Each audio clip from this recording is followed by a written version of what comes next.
Greetings, beloved community, and welcome to Casas Adobe's Congregational United Church of Christ, where we say no matter who you are or where you are on life's journey, you are welcome here. And this is especially true during this time of social distancing when we are spread into different locations and we truly are the body of Christ in the community. We welcome everybody who is joining us right now. I am Pastor John Angiulo, and I'm the Family and Education Minister here.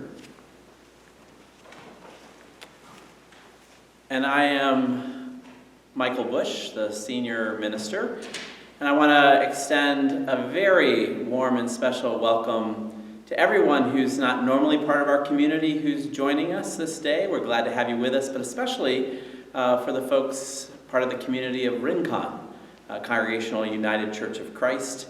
While your pastor is having some Sabbath time, we thank you for joining with us and being part of our community together for worship, uniting a bit of the UCC in Tucson. And if you are someone who's newer to this community and you want to keep abreast of what's going on, we invite you to share with our church office your email contact, and we will send you the updates. Also, check out Facebook and our website, where we keep things updated there as well. As we move into the lighting of our Christ candle today, we have a weird story that John is going to offer the good news around, the Ascension story. And there's all kinds of angles and interpretations to look at.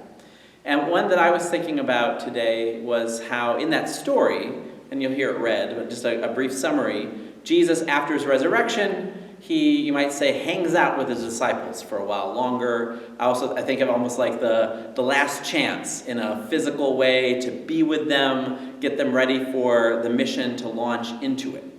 And then how he leaves them physically, that's what the story's about. How disorienting that had to be. How sad that had to be. Like they just got him back and then he's gone again.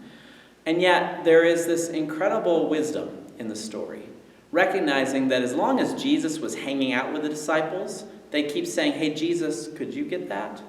And that he had to physically get out of the way in order for them to live into who he had called them to be, to live into being the body of Christ.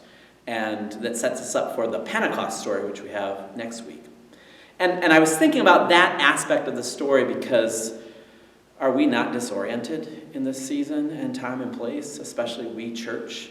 We are so used to our physical proximity and the ways that we do church in our church, and it's been taken from us. And there's grief and disorientation, and yet there's also opportunity.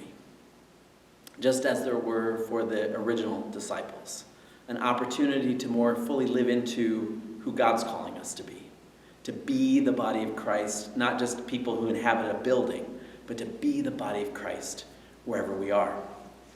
And so I invite you to consider, in the light of the Christ candle, in the light of Christ's presence with us and already at work in you, as we enter into this worship time, how are you being called in this day, this week, to be the body of Christ where you are?